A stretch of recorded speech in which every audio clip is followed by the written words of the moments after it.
Hello. Hi. Happy NXT Day. Yeah, Watch me as I try to fucking get this to work in my favor. it was another banger of an episode today. Yes, Um, it was. Ever since NXT moved to Tuesday, the quality has just gotten so much better, and it wasn't bad before that, but they just really amped it up. Um, Before we kick off the show, I just want everyone to know that I pierced my earring through my finger, so I'm not in a good mood. um, on top of that, I bit the inside of my mouth again. Second time today. Rough. But as far as NXT's show goes, Bobby Fish is back. Big return. Um, Kushida retained the NXT Cruiserweight Championship, and the Cruiserweight Championship main evented a show. That's a big deal. I'd like to go back to the original point. Bobby Fish is back. Yeah.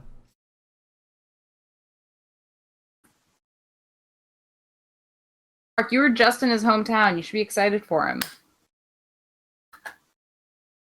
We live in a lot of people's hometown. I don't care about that. I'm not from there. Here.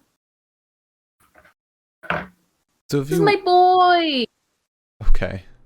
Um we had Raquel Gonzalez retain her first title defense.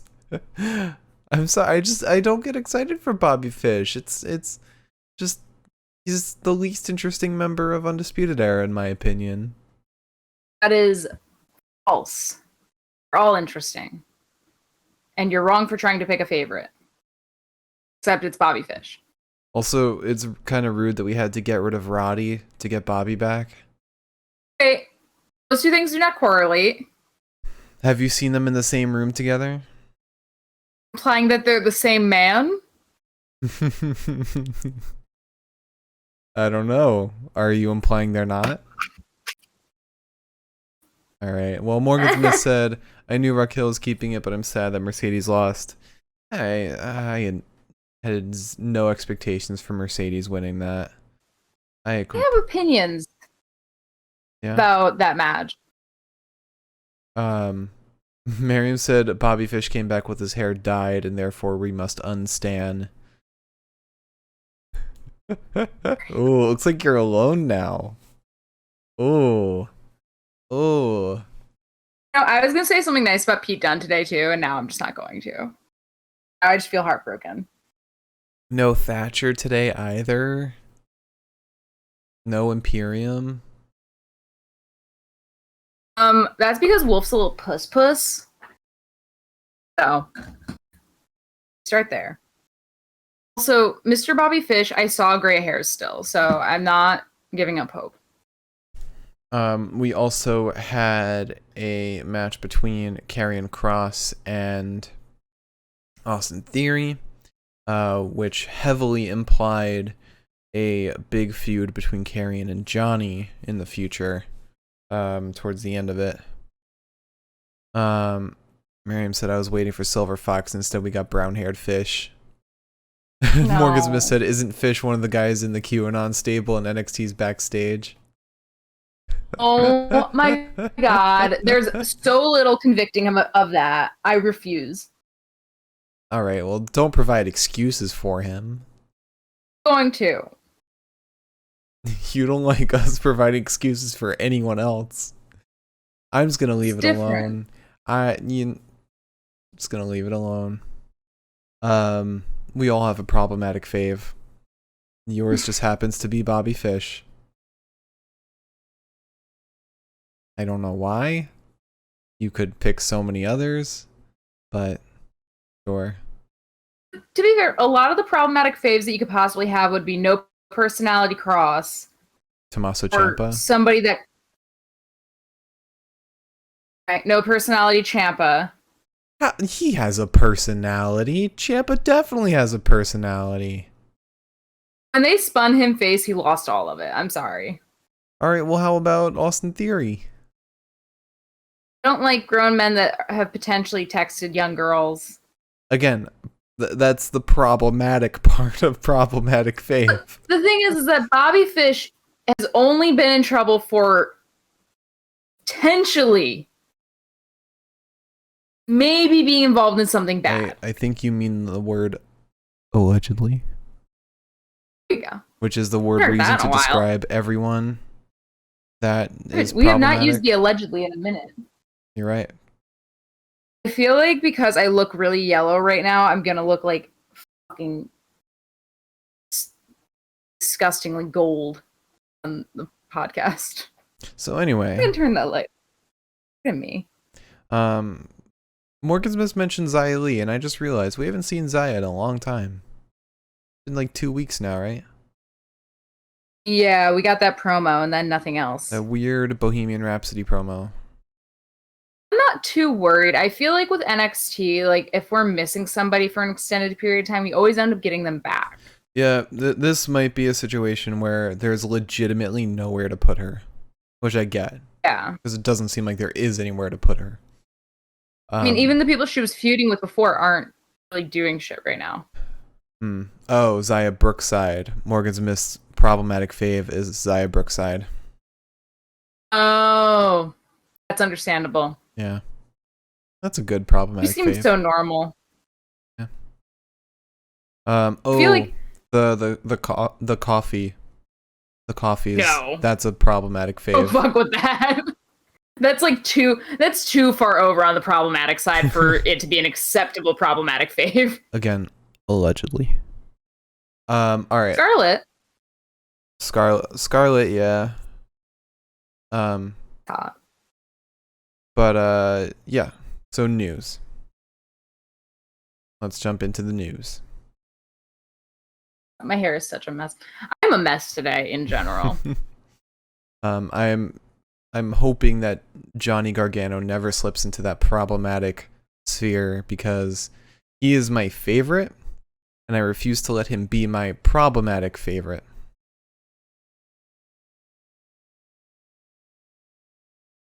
So speaking of problematic phase, Oh, I thought we were Johnny moving on Gargano. to the news. Yeah. Oh. Yeah, I'm not letting you forget that this time. You know I would have sat through the entire fucking podcast with that fucking sign up, so thanks. Morgan's missed. What's problematic about Ciampa is that he is Blue Lives Matter. He supports Blue Lives Matter. And the only thing backing this is in a promo, I believe in his home, there was a Blue Lives Matter flag behind him. I believe there's been more to it. I don't think it's just that. That's all I've heard. It was a very weird place to put a Blue Lives Matter flag in the middle of your home gym in the middle of an interview, so that was square in the middle of the fucking frame. Yeah, that could have also been like the interview director could have wanted to put something in the background to spice things up. Working in that kind of business, I know how finicky those kind of people are, but I worked in that business too, and I don't think that they would have purposefully put in a controversial statement. Well, to some people, it's not controversial.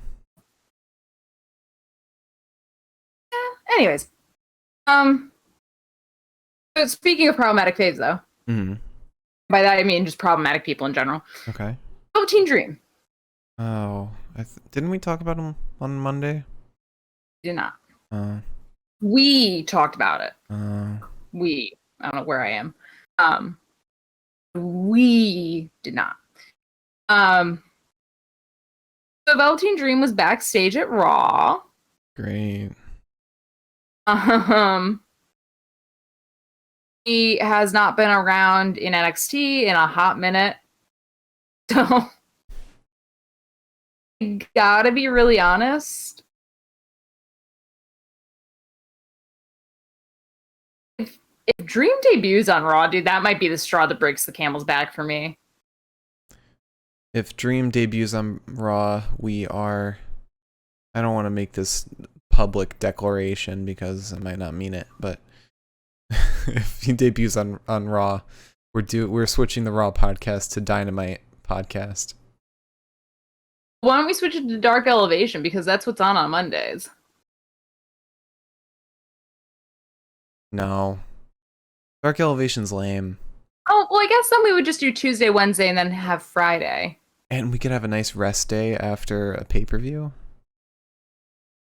But we might seem like weird for just that being the straw that broke the camel's back, but like Raw's already dog shit as it is, and you're only just bogging it down worse by bringing this scumbag onto the alleged scumbag onto the show.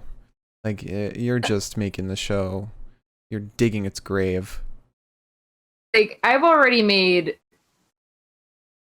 a very decent effort at not mentioning certain people, to the point where poor Elias has been doing handicap matches for the last few months. I can't have another person. I can't. It's so hard to avoid writing about people. But we can go on and on about what he's done. I still see people in like comments that are like, if you look at this, he didn't do it. But it's like, I literally saw a post from somebody who posed as like an underage person, or was an underage person, and messaged him, and he was into it. It's just like very weird to me to like, I mean, I guess maybe people do it, but like it's very weird to me to consider like all of these people that are saying this happened are just doing it to like, they're out to get him. What makes you so special? I mean, prior to knowing that, I say I liked Dream. I mean, he's a good wrestler. But that's what I'm saying, is that like, because so many people are still like, oh no, he didn't do it. It's like, why would people lie about that though? Like, that seems like such a fucked up thing. I mean, you know, people do lie about fucked up things. True. Yeah, people do. People do get mixed in the whole. It's a horrible like drawback, but people do get mixed up in the Me Too movements and stuff like that. It sucks, but it happens. I think like the thing for me is just that like, you're already putting yourself in a position for people to be like, oh, well, you shouldn't have been messaging them in the first place. If you're this young, you shouldn't be messaging anyone like that on like social media. If you're already putting yourself in a position where it's like people are going to be like, it's your fault, why would you even bother? I don't know. Yeah. Morgan Smith said, as a teacher myself, this whole Velveteen situation is just disgusting. Couldn't watch him wrestle ever since. Yeah. As a not teacher, I couldn't fucking watch him wrestle. It's so hard to watch him, because he's not a bad wrestler, but it's like, it's so hard to watch him and be like, look past that. The Dream So Valley gross. Driver is a really good move. But yeah, I mean, I don't know. Whether or not he's going to Raw, it's just he was spotted backstage, so who knows what is actually happening there. I'm sure there have been other stars seen backstage that haven't been on Raw. Eva Marie was backstage at Raw consistently through, I think, last September, maybe? Mm-hmm. And we are, months later. But we also would like to make a good excuse to not talk about Raw and talk about AEW Dynamite instead. Much better show.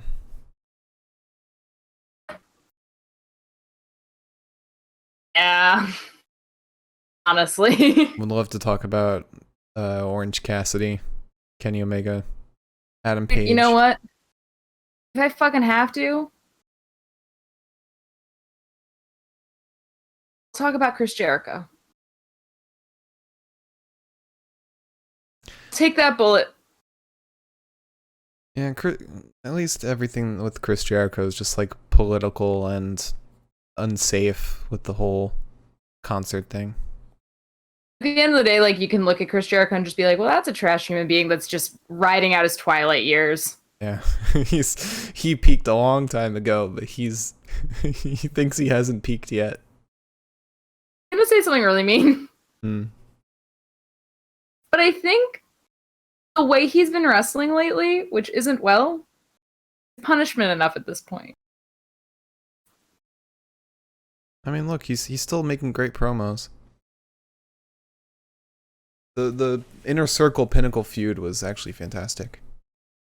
But anyway, we could go on and on about Dynamite. That's why we want to make a podcast about it. But anyway, this is why NXT podcast is always so fucking long, because we just talk too much. mm-hmm.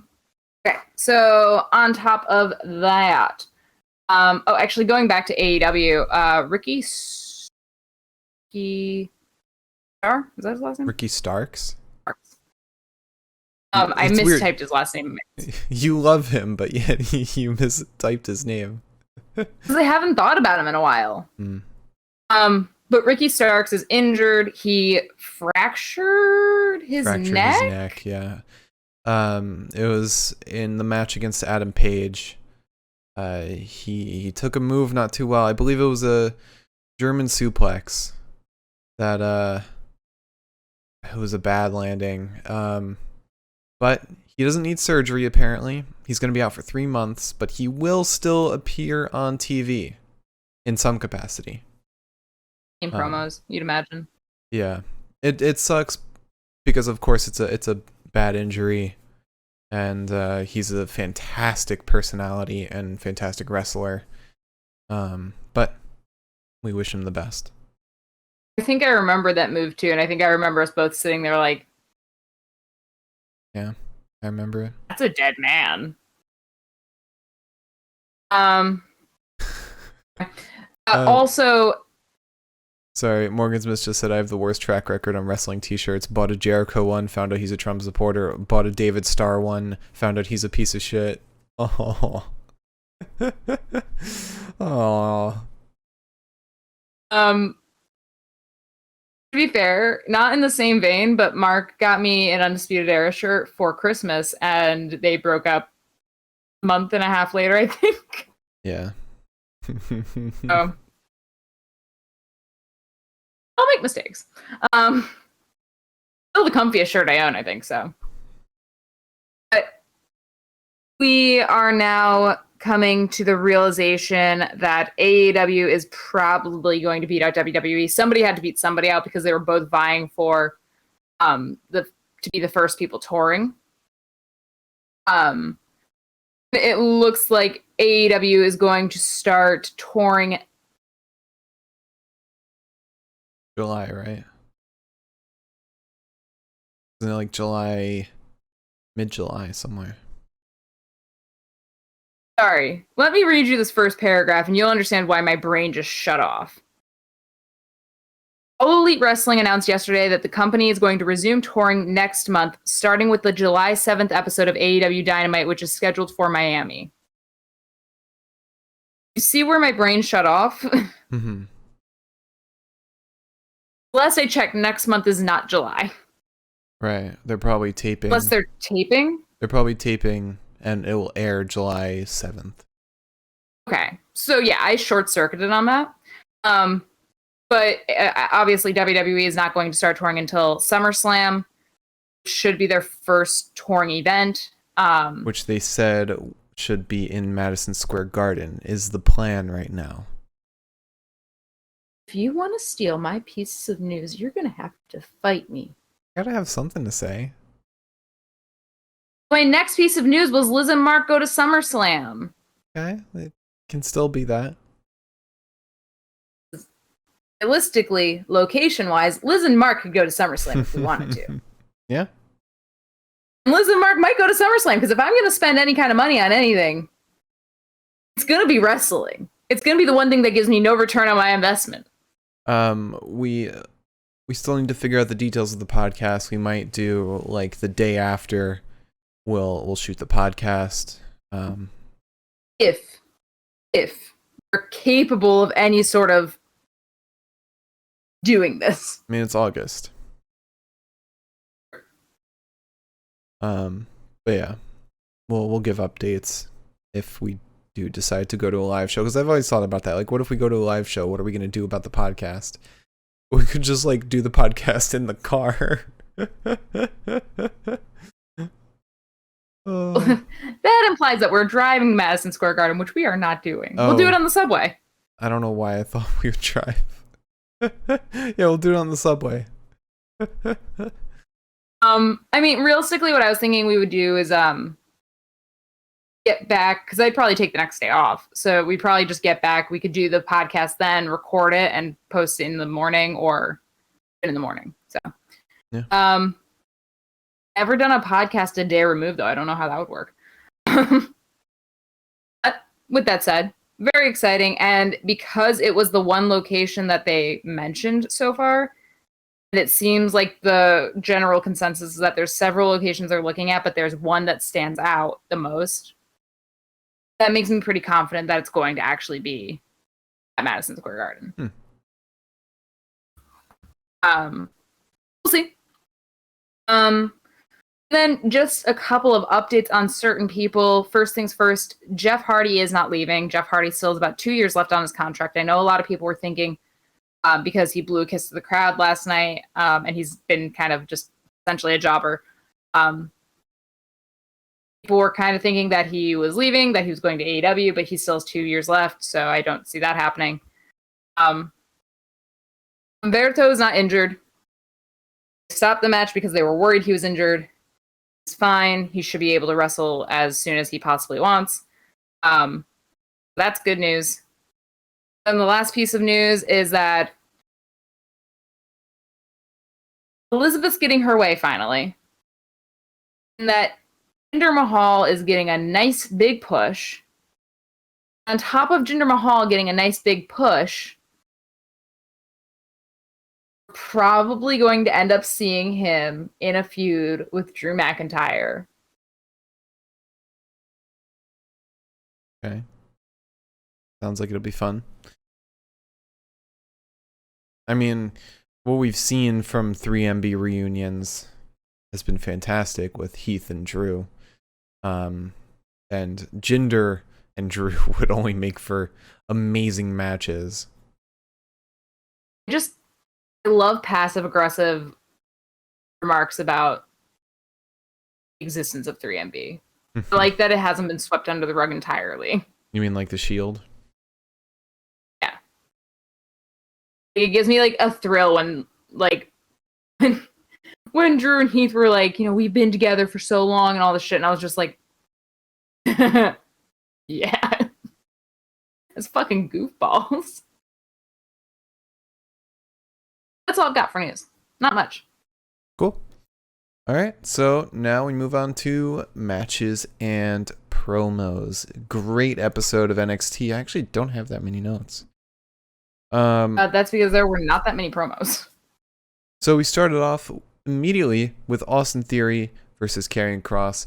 Theory is very scared to get in the ring. He's kind of just hiding with Johnny on the outside of the ring. And Johnny's like, no, you gotta do this. You gotta do this. Come on.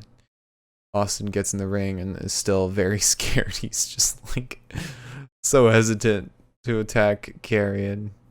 But then the match starts. It does. That is a lot of vodka. Dear God. So we start with some elbows to the face of Kross and knees to the midsection. Karrion then just shoves Theory, but Theory still manages a dropkick that gets no-sold. We get a boot across the face of Theory, and then Karrion runs at Theory. He dodges. Kross folds Theory inside out with a huge clothesline. We get another big boot to the jaw of Theory. Austin gets choked out against the ropes, and Johnny's kind of like trying to root him on from the sidelines, and Theory's trying to reach out for him, and Kross is totally goading him into it. And then Kross stomps on fucking Austin's hand. Then get a Saito suplex. What? Went in way too fast on that one. Went in way too fast. Botched it. You get a Saito suplex to Austin Theory, and then he goes for another, but Johnny distracts the ref while Theory gouges the eyes of Kross. Theory then dives Kross face first into the chain link barricade. We get a DDT to cross ringside. Austin then drives Cross into the ring post. Theory hangs Cross up on the top rope, hits him with a dropkick as we try to get back into the ring. There's a crossbody suplex to Theory. A crossbody suplex to Arian. Can't believe I forgot his fucking name while I'm trying to talk about him. As he like kind of leans down to get some pointers from Johnny, he's caught up. Saito suplexed twice. He is punched in the back of the neck before Cross begins clobbering him. Finally, Karrion chokes Austin Theory out. The ref says, "That's enough of that," and calls it a day. And then Theory and Johnny walk away, and the camera pans just slightly over, and there's fucking Fergal. Finn fucking Balor standing there. Mm-hmm. Oh, okay. I froze for a second. Oh, you weren't frozen for me. Good. And then Finn says that he doesn't wait in lines. I don't know if you want to take it away from here, or... I didn't write it down, but he doesn't wait in lines, and so what's happening is a match in 2 weeks between Finn and Karrion for the NXT Championship, and a lot is being planned for 2 weeks from now, as opposed to next week. Right now, the only thing next week is Bronson versus Johnny. Right? Is there anything else? I don't think there's anything else for next week. Yeah. Maybe that's for the best, because like I feel like tonight was packed. Yeah. They've been packing every week. Every week's kind of been like pay-per-view level. But Morgan's mentioned something that makes me want to talk about Karrion real quick. He said, "I hate everything about Cross. That Saito, though, gets me every single time." Karrion, I hate when he no-sells stuff. Because he's not a very big guy. Austin Theory's bigger than him. Like, he should still sell. He's his whole thing should be like fucking brutal hitting martial arts. That should be his whole thing. He shouldn't be eating hits like they're nothing, like he's fucking Bronson Reed or Otis. Or Braun. They are working on him though, because he used to be like completely invincible, like when he fought Ciampa at Takeover in Your House last year. But now he's much more of just a normal guy. Just sometimes he no sells. Yeah. Get it. I mean, he is a pretty big dude, but with people like Theory, it is one of those things where it's like, he's a pretty big guy too. Yeah. Yeah. Also, wasn't Finn as tall as Karrion? That's what it looked like in the ring. No. No? No. Huh. Finn stands about here on Karrion, I think. Finn must be kind of short compared to other wrestlers then. Finn's... Look this up while I move on to the next promo. 5'11". Okay, yeah. So he, compared to other wrestlers, he's pretty short. And Karrion is 6'4". Okay. But next we had Leon Ruff in William Regal's office. He wants to compete tonight, but Regal won't let him because of the beating he took last week. He's not allowed to compete at all. Leon gets pissed. He says, "What do I have to do?" Regal says, "You're not competing." End of story. And then we get Breezango versus MSK. Also, no LA Knight today. Or grizzled young veterans. I was gonna say, you kind of undersold how fucking shit-fitty Leon got. Yeah, wasn't he like throwing stuff around? He had a temper tantrum. Like, yeah, not a happy camper today. definitely needed another nap. Yeah. Anywho. Start with Breeze and Wes Lee to begin the match. Sorry, I fucked up that. An arm drag to Wes before Breeze poses up top on the ropes. There's a shoulder tackle that just flattens Breeze, and then they just start kind of dodging each other, jumping over each other. Breeze avoids a German suplex before they super kick each other in the feet. This brings in Nash Carter versus Fandango. Fandango starts twisting up the arm of Nash, who finally gets free just to kind of like sort of arm drag Fandango. Fandango then is dodged, but he still gets an arm drag off onto Nash. We get a drop kick to Fandango, and then Tyler Breeze gets in. Nash dodges him. And then Daryl Sharma? Daryl stepped in tonight? This was so good. This is perfect. So, Breeze gets in. Nash dodges Fandango, sends Fandango into Breeze. Then, the confusion continues. Where Daryl suddenly has to dodge Breeze. He like jumps over him and everything, and I was like, is that my boy? And then he had the hops after. He was ready to go. He was hyped. He was so thrilled with what he did, and I was like, yes! Good for you, buddy. Everyone else in the ring with just like their jaws dropped. They were just like staring at him like, oh my god. I was just so happy to see that. I was like, yes. Also, Daryl Sharma, referee of 2 matches tonight, including the main event. Good for him. We go to commercial break. We come back. Wes Lee gets in versus Fandango. Fandango slings Wes into the turnbuckles and then hits him with a Falcon Arrow. He gets in. He catapults Wes into Fandango. Nash Carter gets in. Wes hits an enziguri onto Breeze. We get a dropkick from Nash to Breeze and then an assisted moonsault. Fandango breaks the cover by barreling into all 4 men. And suddenly it's all of the guys in the ring. Breeze super kicks both Wes and Nash. It's Fandango in. He goes up top, but Nash punches him, slowing his momentum. Nash then goes up top to meet Fandango, but is punched in the midsection multiple times. Headbutted down to the canvas. Fandango gets back up. Nash Carter meets him up there again with a pump knee strike. This sends Fandango out to ringside. Nash Carter then dives out onto both Fandango and Tyler Breeze.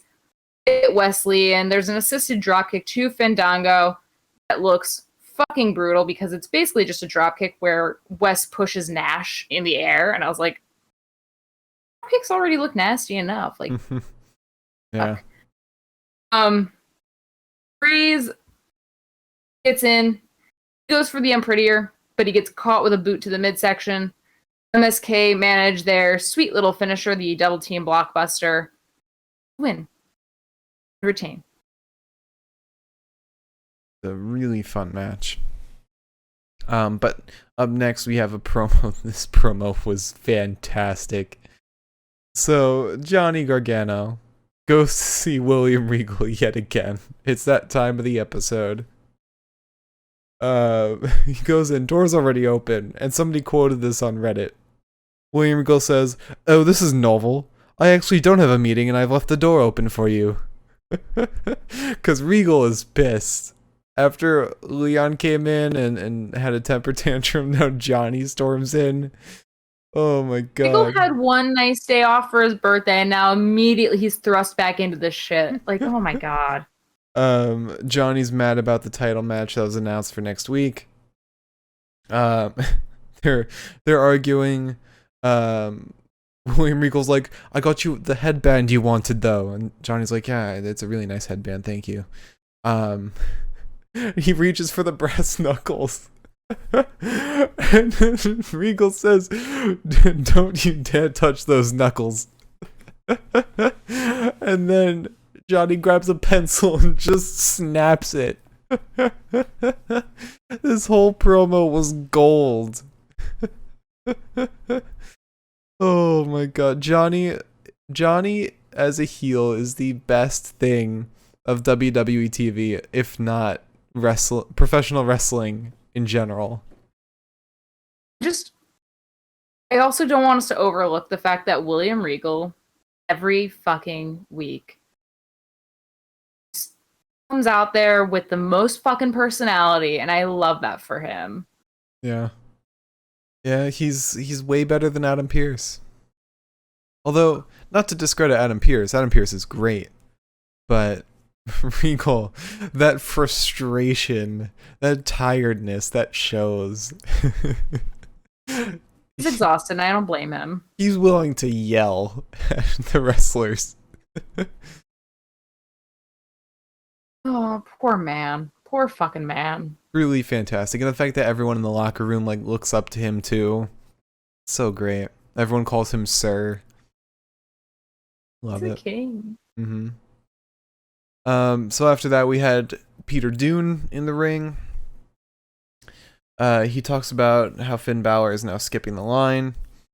And he says that he understands why, because Pete Dunne is the toughest matchup there is in that line. They said sooner or later that title is mine. I'm the baddest man in NXT. And he starts calling out the entire locker room, basically calling out an open challenge. But then Leon Ruff runs out and attacks Peter Dune. Just goes ape shit on him. Leon Ruff is no longer the pure babyface that he was, and I'm so happy about that because pure babyfaces, unless you're Kushida, suck. You need some complexity in there. Yeah, because it's just not real. Right. And then that leads us directly into Leon Ruff versus Peter Dune. I fully expect next week for Leon Ruff to get a stern talking to from Regal, if not a suspension. Now it's time to enter my confession corner, where I finally admit I think Pete Dunne might be cute. It's a long time coming. Can you keep it in Came your out pants? today. Can you keep it in your pants? I had to admit it because I know Miriam's watching, and I feel like I've mentioned this to her before, but I think I finally hit that point where I was like, yep, all right, I guess we're doing this. So, on that note, with a sip of green tea in me, Pete Dunne is immediately ready to take on Leon. He lifts Ruff, slams him into the ground, starts raining fists down onto him. Ruff then kicks Pete in the face. He gets launched over the ropes, elbows Ruff, does his little dance around the ropes once he gets back in, before Dunne gets his hands on him and gets the body scissors applied. Once Leon is free, Pete takes to breaking Leon's hands, which always makes me really fucking uncomfortable when he does it. And then starts twisting his arm. A slap to the chest of Pete and a huge flying head scissors. We get a shoulder tackle that flattens Ruff and then a stomp to the chest of Ruff. Pete starts manipulating Leon's arm, and then we get a hard slap across the face. Ruff then, in response, slaps the shit out of Pete's chest, gets a kick in, sends a second one upside Pete's head. We get a missile dropkick to Pete, but Leon gets his shit rocked with a fucking enziguri. He then gets thrown into the ropes, comes out on the rebound with a clothesline. He goes off the ropes onto Dunne, gets caught with a hard fist to the face, and Dunne gets his legs around Leon's neck, starts unloading elbows, and Leon Ruff is deemed unfit to continue the match by our darling referee. Yeah. This might have also been a way to write Leon Ruff off TV, because he was already not fit for competition, and this might have just made his injury worse, or his injury, quote unquote. So I'm interested to see where that goes next week, because it's actually like that's a well-written storyline right there. And it's not a main card storyline. It's not even a mid-card storyline. Yeah, Morgan's Miss Ruff is getting a much better run than I think we all expected. We all thought he'd be a one-off. for that Leon win. Ruff thought he was going to be a one-off. Yeah. But everyone loved him. All right, so after that match, we got a promo with Legado.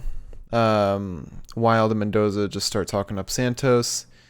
And Santos says the only reason Kushida's still champion is because I let him. We then get a Frankie Monet video package where she will debut in 2 weeks. Again with the 2 weeks. You're doing an NXT UK thing here. Where they have like every other week is a massive card and then the weeks in between are just kind of build-ups. Yeah, which I'm fine with. Yeah. It'll also bring more attention to guys like LA Knight, Dexter Lumis, the guys who aren't in these big scenes. We think Amir Jordan is going to come to NXT. Possible. If there's any time to bring him in next week, would be the time. I wonder if they're going to keep him off TV for a little while first. They could. I'm sure there's Also, probably is to travel too. I also just wonder, I mean, yeah, I just wonder what the angle is going to be because, like, unless he got written off TV because, like, his contract expired or something and he didn't want to continue. I don't know. It's like, because NXT UK doesn't get a ton of like, news media time. Mm-hmm. I rarely, like, read about this kind of stuff. I'm really curious. For those who don't know and are confused, Amir Jordan and Kenny Williams, the tag team, had a match last week on NXT UK where the loser would be off of NXT UK. And so that only leads us to assume that one of them, the loser, aka Amir Jordan, would be going to regular NXT. But that is up in the air. What isn't up in the air is Mercedes Martinez versus Raquel Gonzalez. Right off the absolute bat, it's fucking clobbering time. Raquel gets clotheslined from the ring. Dakota Kai basically just says, well, that's enough for me today, and she fucks off. Raquel then gets slammed into the chain link barricade. When we go to commercial break, we come back. Raquel is dominating at this point. She lifts Mercedes Martinez by her hair, throws her into the corner. She splashes her, then lifts her up and down in like a power slam sort of move. You get a chin lock on Mercedes, and once Mercedes starts fighting out, she sends some fists into the face of Raquel. She's beating her down, raining some more fists to the side of her head, and then Mercedes gets Raquel on the ground, begins crushing her with some more offense. Mercedes then is thrown outside, gets back in, gets a headlock on Raquel. Raquel then begins backing her into the corner, hoping to loosen the grip. Eventually, she gets Mercedes slung over her shoulder, but Mercedes slides down and sends Raquel into the ropes, hitting her with a forearm. Raquel is then dragged off the top turnbuckle and twisted down to the ground.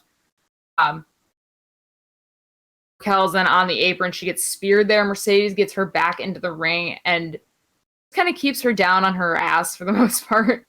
She runs at Raquel and then gets lifted as if it were going to be a powerbomb, but she instead Raquel does this weird thing, and I didn't know if this was on purpose or not, because she lifted her like she was about to fucking slam her into the ground. Instead, she fell backwards, sending Mercedes into the fucking ropes, like neck first.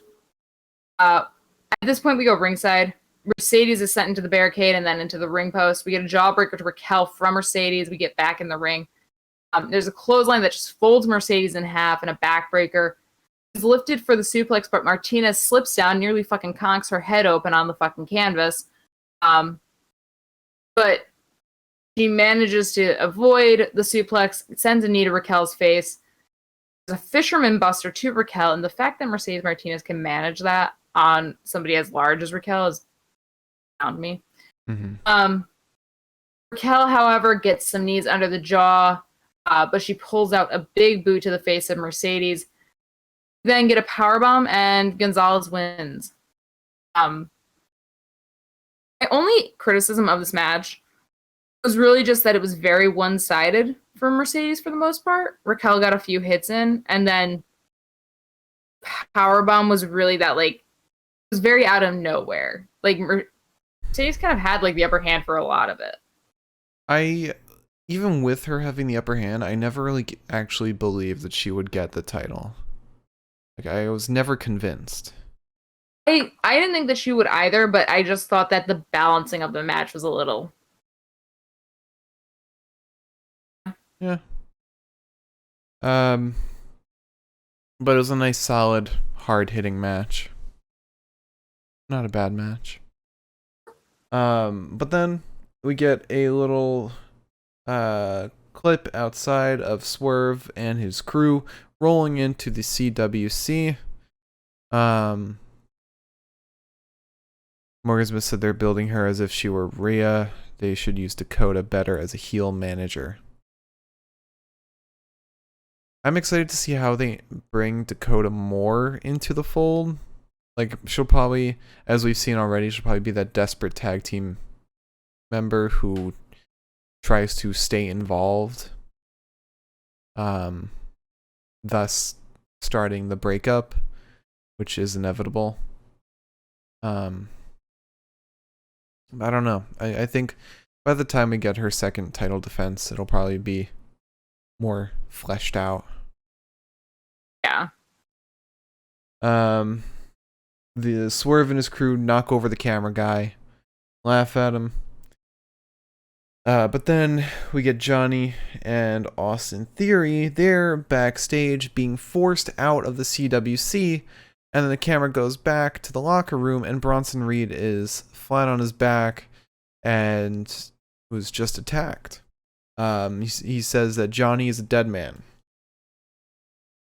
We then move over to the ramp where Swerve is talking. He said it's about to get spooky. Then the Hit Row music hits and his faction enters. Their name is officially Hit Row, which is a play on Death Row. Swerve says, "I'm a savage. I am disrespectful and a dangerous man." He introduces AJ Francis as Top Dollar. He says, "I make Top Dollar every day," and he starts freestyling. Ashante Adonis then starts going off on the mic.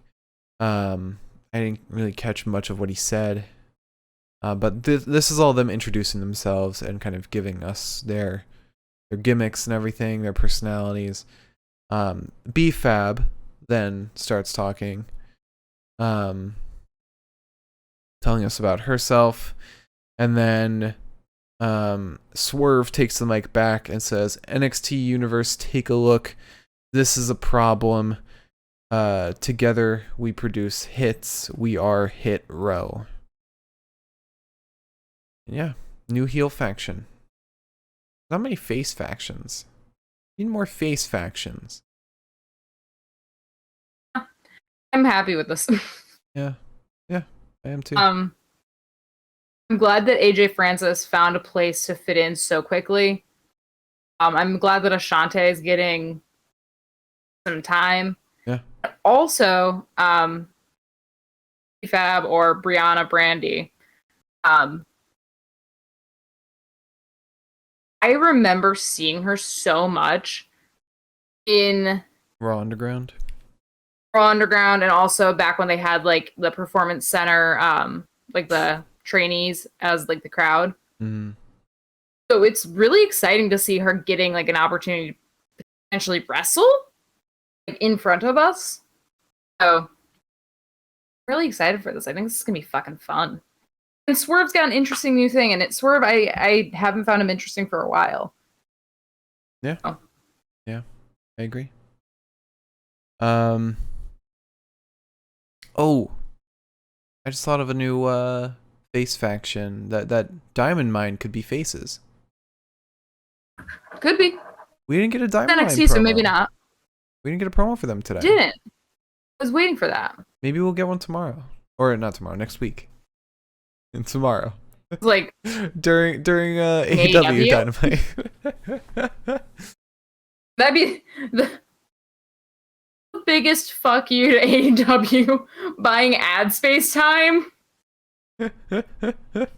Yeah, yeah, that would suck. All right. So after that, we move to the suburbs, and we're at a house auction, and Liz is gone. The auctioneer is getting ready to auction a house off, but Cameron Grimes exits a car that's the only car parked in that driveway, in the middle of the auction. He puts his name down for $2 million, but he keeps getting outbid continually and kind of getting overwhelmed. But he then puts down $8 million. And then someone shouts, they put down $20 million. And Cameron Grimes is like, what? Who pays $20 million on a house? And then the guy in the back, who's being obscured by somebody else's head, just reveals it's Ted DiBiase. There's something so fucking hilarious about Ted DiBiase coming out of the fucking woodwork just to ruin Cameron Grimes' life. Spending $20 million on a house just to fuck with Cameron Grimes. Out of spite. Yeah. Purely out of spite. Oh yeah.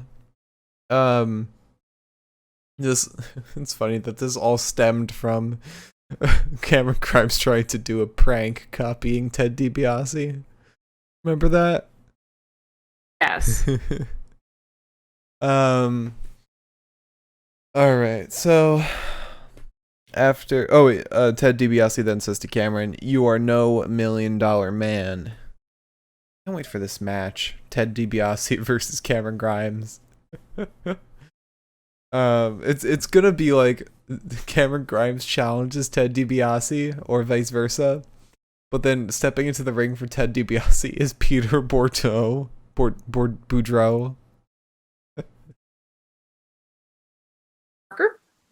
Parker. I don't know why I said Peter. Parker Boudreau. Yeah. I love that you're always like Bordeaux. And then today you just decided not to entirely. Yeah, Peter Dune. Petey June. Morgan's said hoping for Grimes and DiBiase to beat up Musk. That'd be nice. You know what? Fine, actually. We then get a little video package featuring Zoe Stark. She says she's been a fan of Toni Storm for a while. Tony then chimes in and starts talking shit about Zoe. Zoe says Toni is mad because she beat her in a match and she just can't handle it. She's not afraid to put in hard work to be a success in the division. A nice non-title storyline. It's like we can get those every now and then. But then after that, we get Oney Lorcan versus Cool Kyle O'Reilly. I haven't gotten to do this in a while. Bony bananagrams. Missed him so much. And Petey Dune wearing the same exact shirt that Oni was wearing for Pete's match. Yeah. And I was like, it'd be really funny if they just were like, all right, take that off, here you go. You can wear it now. Also, Kyle looked like somebody had like dunked him in a fucking dunk tank. I don't know what that was about. He was soaking wet. Yeah, I don't get it. He's always come out in like the nice mohawk, and now it's just all flat and wet. I don't know what the vibe was. I went into this match with like so much excitement too, and I'm so glad I did. Mm-hmm. Like, I don't think anybody besides Mark will understand how much I freaked the fuck out. Yeah, you did. And anyone who follows us on Twitter. Boy, little hometown man. So there's a kick to the chest of Oni. we just do a lot of grappling for an extended period of time. We get a head scissors submission on Kyle, and then Kyle launches himself free to get a headlock on Oni. There's a shoulder tackle to the chest of Lorcan, which Lorcan responds to with an elbow to the throat of Kyle. Oni Irish whips O'Reilly into the turnbuckles, and then we get a triangle sub on Lorcan over the ropes. Kyle releases and finds himself face-to-face with Pete Dune. And Pete starts kind of backing away a little bit. Kyle follows him, and Kyle gets tackled from behind by Oni.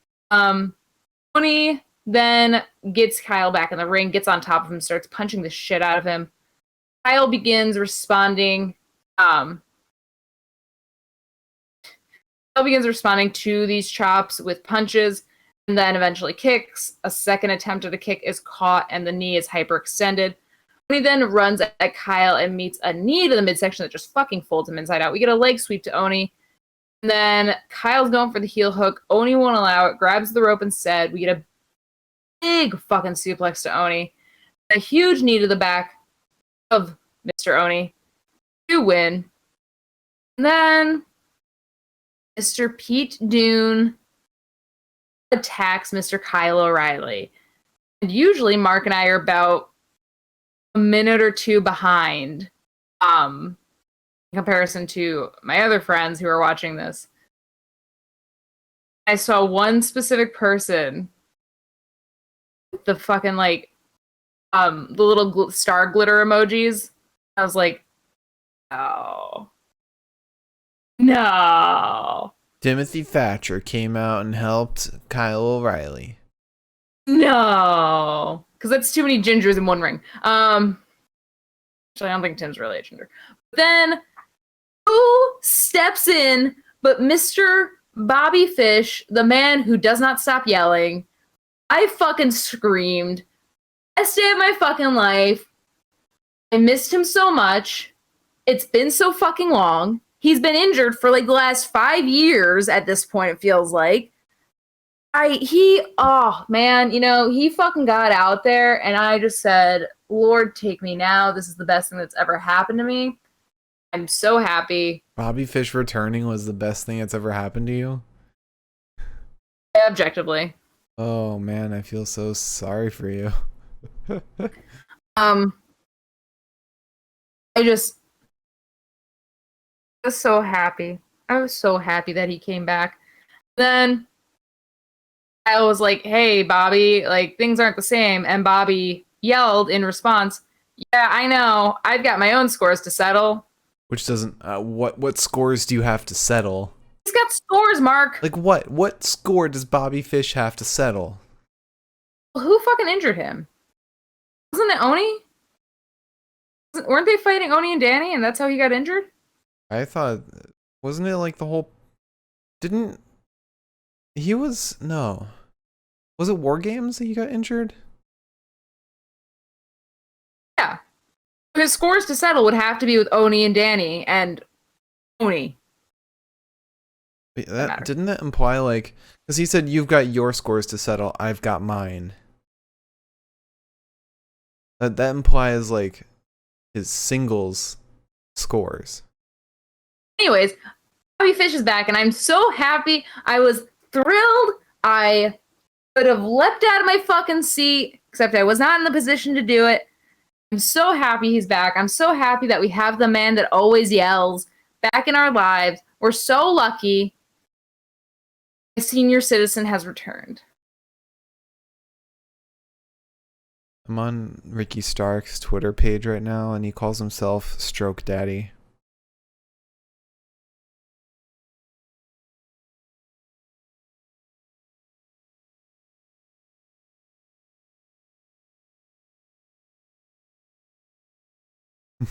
Morgan Smith said, yes, Louisiana boy.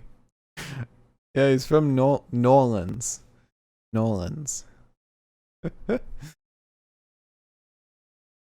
I get excited about one thing.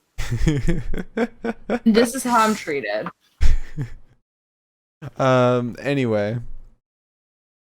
But yes, it is very cool that Bobby Fish is back. It's way too late. He should have been back when Undisputed Era was breaking up. It's like Bobby Fish sat at home and said, "That is not my fucking problem." He came in like Donald Glover holding the pizzas in Community. Whole room's on fire. It's just like dude probably straight up was like backstage for like that first thing. Like came in late, wasn't there for the fucking super kick to Kyle. He probably like just saw that and was like, nope. Yeah. Didn't want to be. But interesting segment after this. We got a little video package of The Way, which is an animated superhero package or video, which is like the best heroes in the world or whatever. And it shows them as their like Fantastic Four. Oh no, they're Avengers fan art. It's actually really awesome. And then we get a promo of Bronson Reed. He says he is sick to death of Johnny in the Way. He met with Regal, and he made next week's match a steel cage match. Yes. Fuck your lumberjack match, Raw. Steel cage match is where it's at. Alright, so now we have our main event. Santos Escobar versus Kushida in a 2 of 3 falls match for the NXT Cruiserweight Championship. Liz. So I didn't understand the concept of this match. Not in the slightest. I figured. Really thought it was, in spite of it not saying this, my brain said first to 3 falls. It wasn't that. It was best 2 out of 3, as in the best of 3 fucking matches. Mm-hmm. Fuck's sake, Elizabeth. I don't know why I was sitting there thinking there was going to be 5 fucking different falls. Anyways. Immediately, Kushida gets tossed from the ring and is nearly attacked by Joaquin Wilde and Mendoza. MSK come out, they help, they get Mendoza and Wilde kicked out from ringside. And then Kushida gets up top, dives out onto Santos, who's also ringside at this point. Went to commercial break, we came back. Kushida got dropped stomach first into the top turnbuckle. Get a sharpshooter on the stairs, sending Kushida's throat into the post. Then there's a leg sweep. Santos gets the Mexican surfboard submission on Kushida and like kind of starts like pinching him, I guess, if that's the right term. Just like he kept like bringing his legs down and like lifting them as if he were like pressing Kushida. Kushida gets free and is put right into a chin lock. Santos then stomps Kushida before pulling him back against the ropes. Get a double knee strike right to the chest of Kushida. Kushida goes up top. He gets Santos pushed to the ground, but Santos charges him, pushes him off the top buckle, gets on top himself, and begins raining fists down on Kushida. This ends in a super rana off the top rope to Kushida, and Kushida rolls through the attempt to cover, but it doesn't work. Then get our hip toss cartwheel drop kick. After a fucking solid 10 minutes of Kushida getting his like ass whooped. It was nice to see that he still had something in. There's then a knee strike to Kushida from Escobar, and then a phantom driver, which gets Santos the first fall. Kushida afterwards quickly gets an armbar on Santos, who immediately taps. Within like a minute, I think, we were tied up. Yeah. Also want to add that apparently Vic Joseph yelled right before that tap was going to happen when Kushida had him in the armbar. He yelled, "Truck, don't go away," because he knew that there was going to be a tap coming. And it's just that forethought, that level of knowledge that the NXT commentary puts into it rather than as opposed to the main roster. You don't see that in the main roster. Sorry, Michael Cole, you don't see it. It was funny because when that happened, I usually, like, when I'm watching wrestling, my brain is very much on, like, fucking, like, auto format. So two things will happen, and then 5 seconds later, when the next two things happen, my brain wipes everything from memory. Mm-hmm. So I'm, like, in this, like, autopilot. I thought I heard Vic say, "We're going to commercial," and I was like, okay. And then we didn't go to commercial. She'd got the arm bar, and I was like, did he say that, or did I just dream it? I realize now I did not just dream it. Mm-hmm. So Kushida then wants something resembling the hoverboard lock. He keeps targeting the same arm. Santos then hangs Kushida up on the top rope. And then Suicide dives out onto him. You get a head scissors into a phantom driver, sort of. There was no real way for you to describe this to me, Mark. They didn't really give it a name. You said that it was basically a head scissors into either a phantom driver or a package driver. It was like Kushida is spinning around Santos, similar to like a flying head scissors, or maybe it was like a spinning DDT, something like that, but then rolls him up into some kind of package driver or phantom driver, something like that. It was a great move. I wish they did a replay of it, but didn't. You know, I kind of thought they would too, especially at the end. I thought maybe they'd like get some like the highlights, but Mm-hmm. I don't think they had time. Then get a knee to the back of Santos and then a kick to the arm of Santos. Kushida goes to dive out onto Escobar, but he ducks. Kushida then still manages to grab Santos by the arm, falls with it. Santos gets rolled up. Kushida wants the hoverboard lock, but Santos gets him with an inside cradle, nearly getting the win. There's a step up enziguri to the jaw of Kushida, and then roll up after roll up after roll up after roll up after roll up after roll up. Finally, after all these roll ups, there's a double clothesline to one another. Santos puts Kushida up top, hits him with a kick upside the head. Kushida then goes up on Santos's back, wiggles free to get in front of Santos with his feet on like the second rope, on the top rope. He slams Santos down, immediately going into the hoverboard lock in place. Kushida has to readjust like twice. Santos finally grabs the rope. Kushida then suplexes Santos into the buckles and then into the ring to win. And that was when my brain was like, wait, why are we saying that he's done? Isn't it the first to three? Oh, silly. Somebody mentioned on Reddit regarding the Bobby Fish Kyle O'Reilly interaction that him kind of saying he's got his own stuff to take care of was him understanding that understanding Kyle's feelings and kind of understanding that he needs his distance right now. Kyle needs to do his own thing. It's very interesting. Rather than just immediately stuffing him with a tag team again. I think what needed to happen was basically just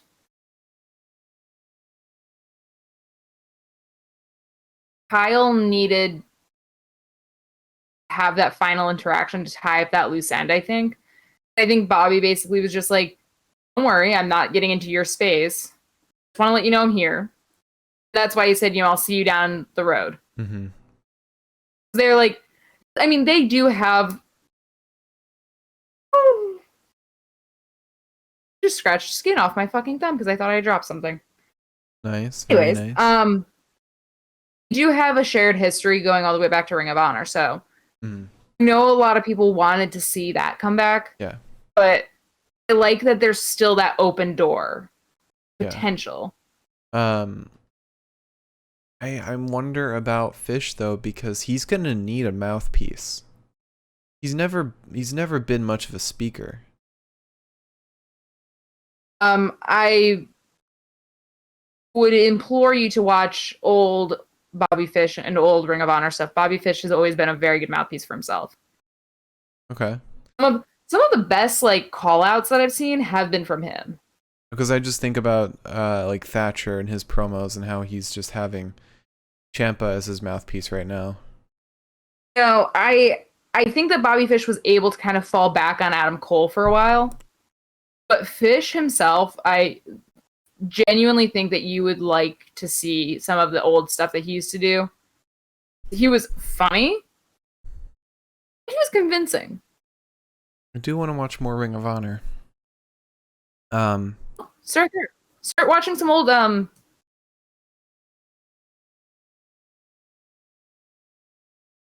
lost my train of thought. Start watching maybe old matches with Bobby and Kyle together.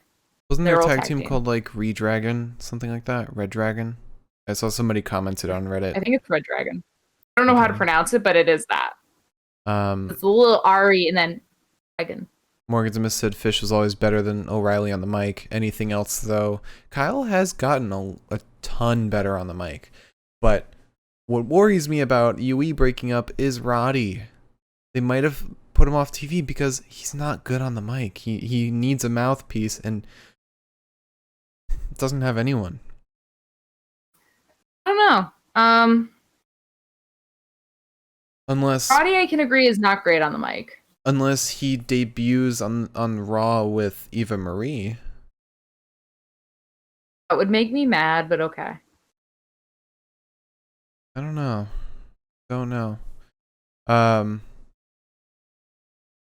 But I think we can all agree NXT is fucking killing it.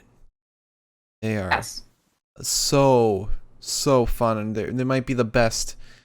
I'm counting it as its own promotion right now because it doesn't fall under that Vince umbrella. They're probably the best promotion right now. Speaking of killing it,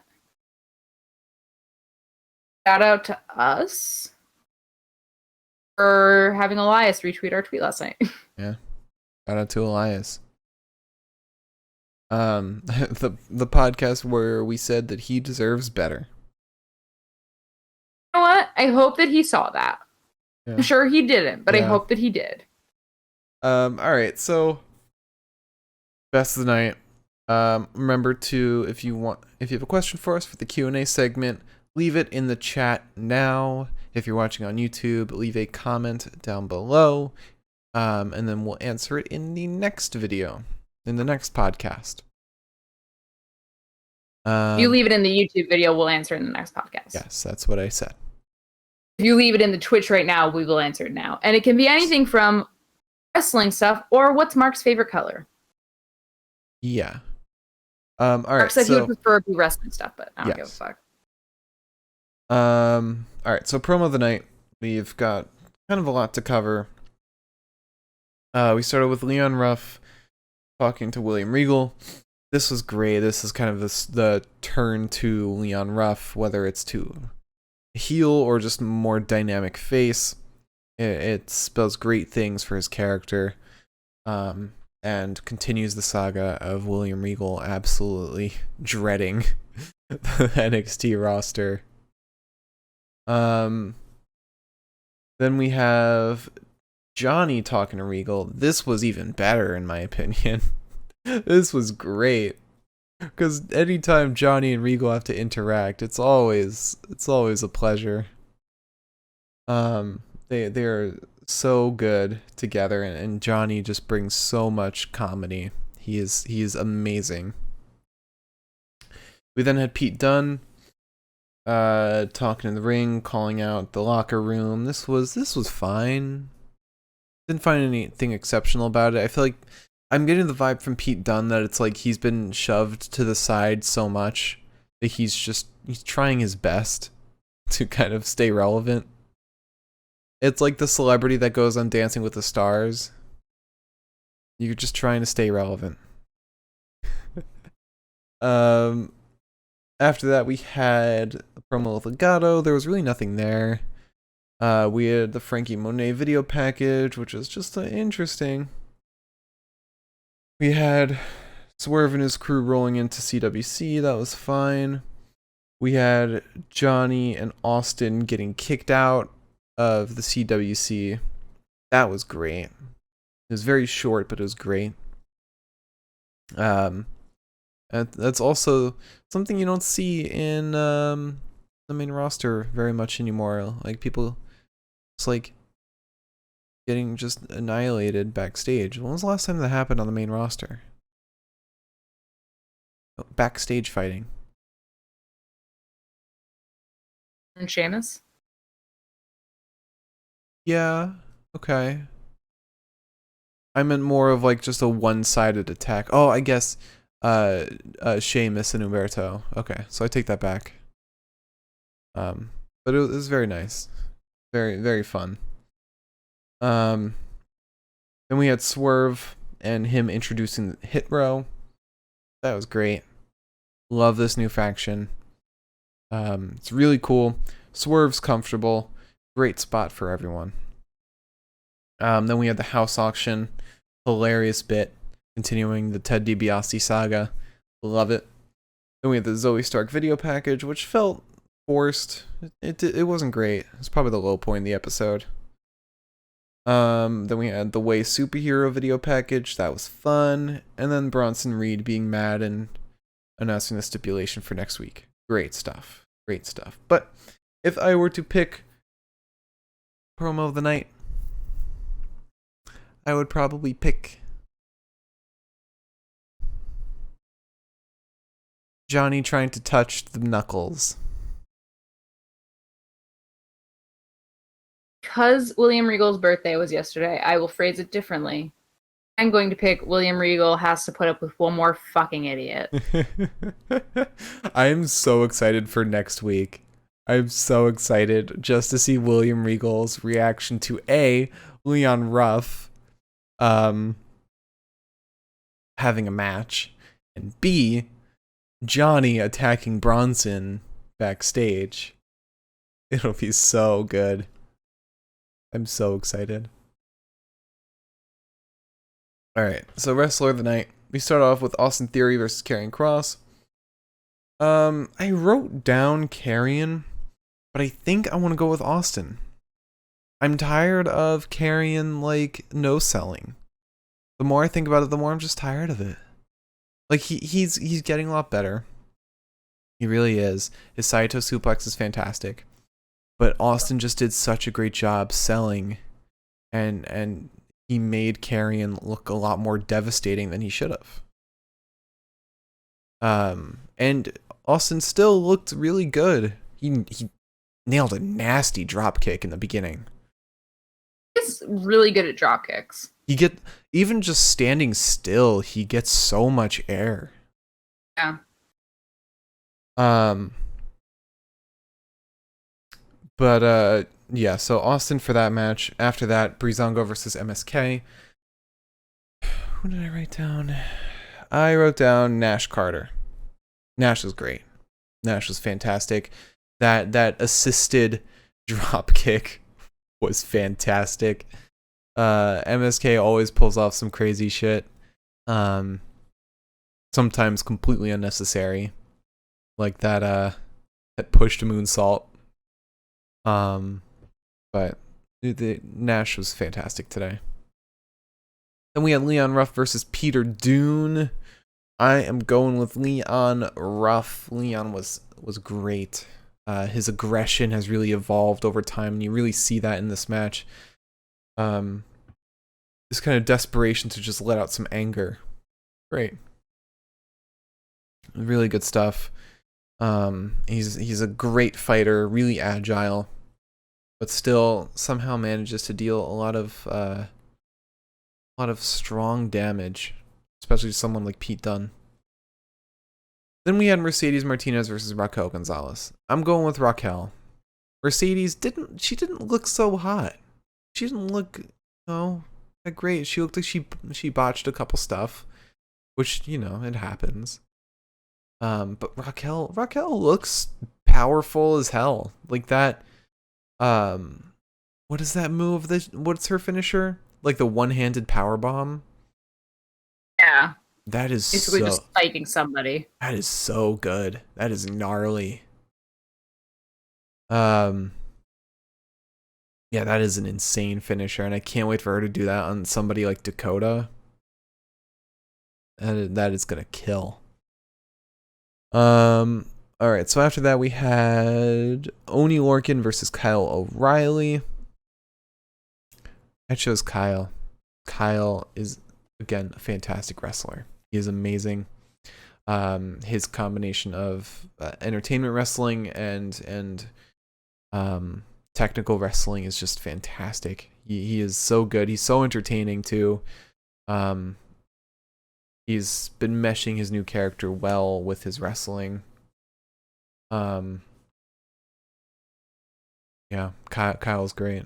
And Morgan's Miss does make a good point that Dakota does some crazy bumping from time to time. She'll sell her soul out. Absolutely. Just her acting like she just died to Raquel. I can't wait. And then finally, Santos Escobar versus Kushida. I have to go with Kushida. I love Santos, but Kushida just knocked it out of the park today. Like he looked ferocious. I mean, the match itself was amazing, but Kushida just took it to a whole new level. That weird flying head scissors into some kind of phantom driver or whatever. So good. It was so good. He is a wrestler on another level. I wish he wasn't trapped with the cruiserweight title now, but at least he has something. He deserves it. He really deserves it. Alright, so if I am going to go for any wrestler of the night tonight, it is not Austin Theory. It is not Leon Ruff. It is not Raquel Gonzalez. It is not Nash Carter. And it is not Kyle O'Reilly. It's Kushida. Kushida's the wrestler of the night tonight. For me. I will agree with you on that. A little torn because I kind of wanted it to be Nash, but yeah, if only Kushida hadn't had such a banger of the match. Yeah. All right, so now match of the night. Finally, we start off with Austin Theory versus Karrion Kross. Fun match. It was really fun. It was a lot less one-sided than I thought it would be. I expected this to be a complete annihilation, but Austin still put up a fight. And this leading to a possible Karrion Johnny feud that I'm excited for. Then we had Breezango versus MSK. It was just a really fun match. I mean, there was really nothing complex about it. It was just fun. Really great spots, especially the the spot with Daryl Sharma. Really fun. Really fun. Then we had Leon Ruff versus Peter Dune. This is fun. Leon Ruff put up a great performance. Pete Dune just is brutal as always. And then how did this have any like weird finish? Like did any aftermath happen? I can't remember. Or did they just walk off into the sunset? Can't remember. I don't think it had anything. With old Petey boy.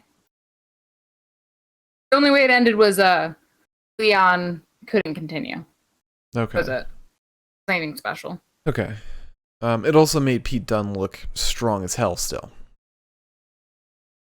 Which is something he needs going into a potential NXT championship feud. After that, we had Mercedes Martinez versus Raquel Gonzalez. It was a strong match. Like, both competitors were really just fucking strong.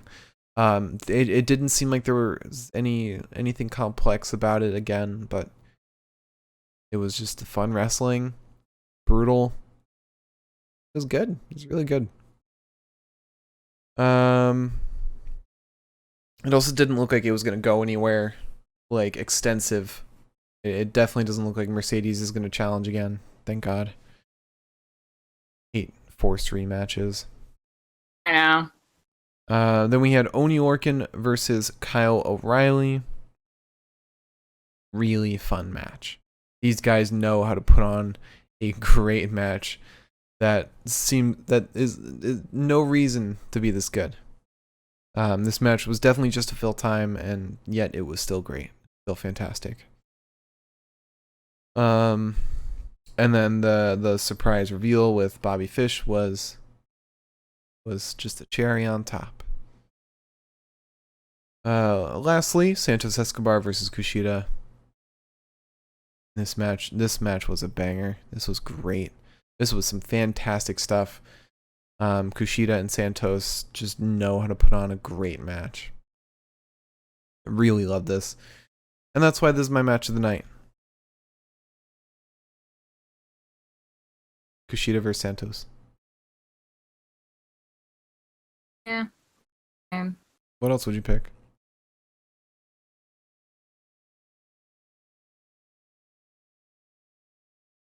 I was kind of on the board with the Kyle Oni match only because Kyle's fun to watch. You saying Kushida and Santos aren't fun? I'm just saying that Kyle's always like a different kind of fun. Mm-hmm. Maybe it's because watching him in singles is still kind of fresh. I don't know, but I'll go with you. Okay. So to run it back, promo of the night. William Regal yells at Johnny. I feel like I have to sneeze. Wrestler of the night, Kushida. Yes. Match of the night, Kushida versus Santos Escobar in a 2 of 3 falls match for the Cruiserweight Championship. The sneeze faded. Now, if nobody has any questions in chat, we can wrap up the show. If any questions do come in while we're wrapping it up, we'll answer them. All right, Liz, would you like to wrap up the show? Let me refresh YouTube real quick, see if there's anything. Okay.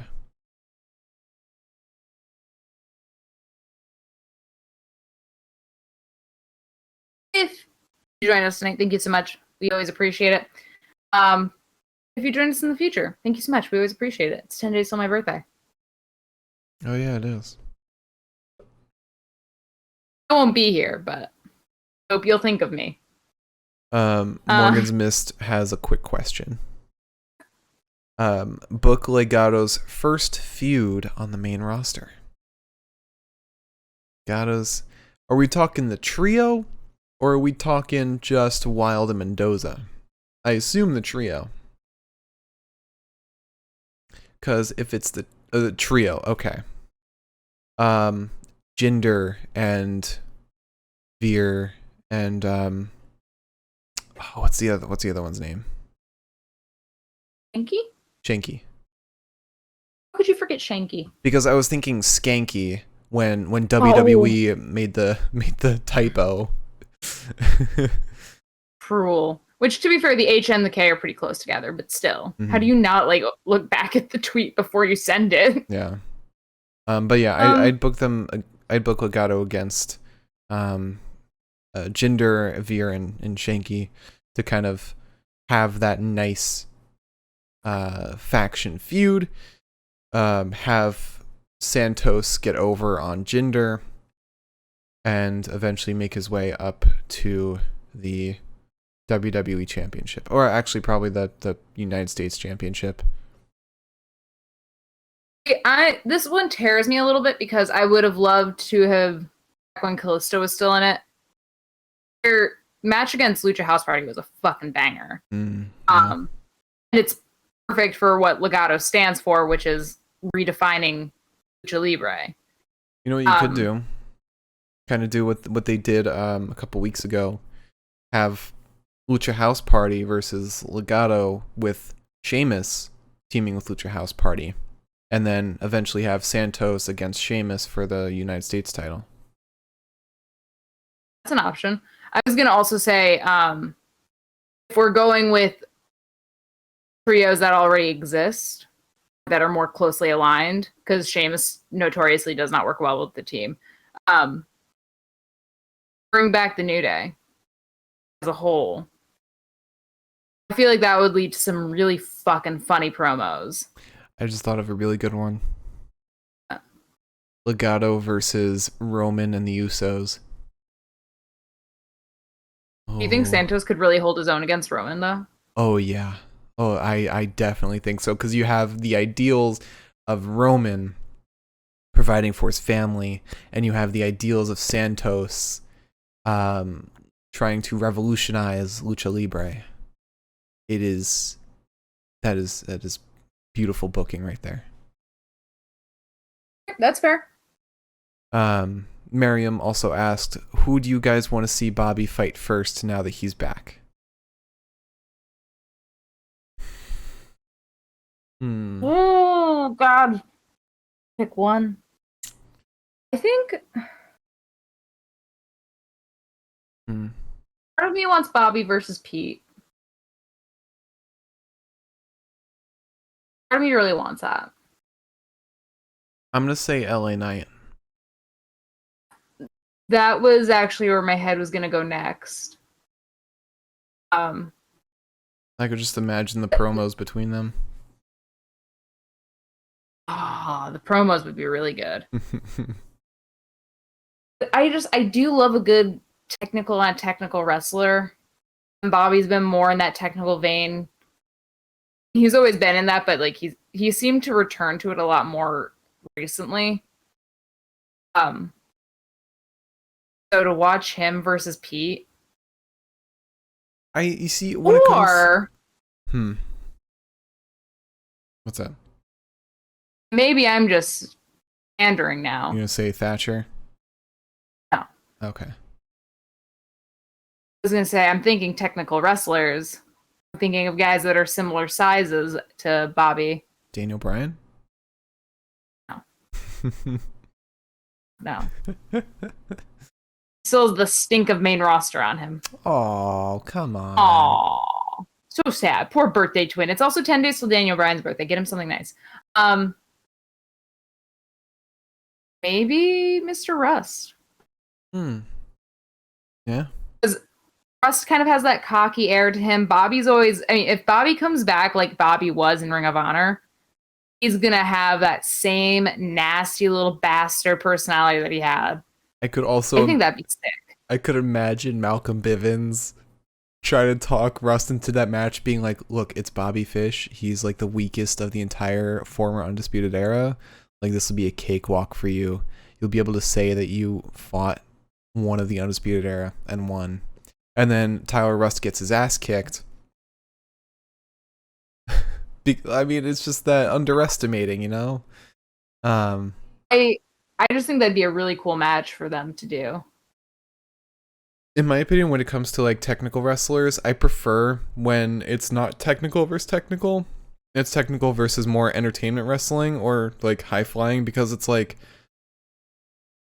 technical wrestling and grappling can be like annoying to somebody who wants to get off a move. Like imagine like a Lince Dorado facing a technical wrestler. Like he just is trying desperately to get off a move, but he just can't get his leg out from an ankle lock, you know? I really only love technical wrestling for the most part. Mm-hmm. So that's kind of my vibe. I get that. Meet two people trying to tear each other's ligaments apart. Yeah. All right. So unless there are any more questions, did you finish closing out the show, or did you have more? I should say, please tune in on Friday. We will be back on Friday. We will be talking about SmackDown. And it will be fun, because Fridays are always fun. Yes. Because we have nowhere to be the next day. Yes. Thank you all for watching. I just want to shout out real quick. This Thursday, Money in the Bank. I'll be streaming WWE 2K20 Universe Mode. It's Money in the Bank time. Huge match. Rey Fenix versus Sting for the WWE Championship. Great stuff. twitch.tv/Mark Cameron. But our YouTube, the Pinfall Podcast, you can watch all of our past episodes there. Or if you're a subscriber, you can watch up to 2 weeks ago. Just by being a subscriber. You don't have to wait until episodes are out on YouTube. You can just watch them now. You can go back and watch Raw from yesterday. No waiting.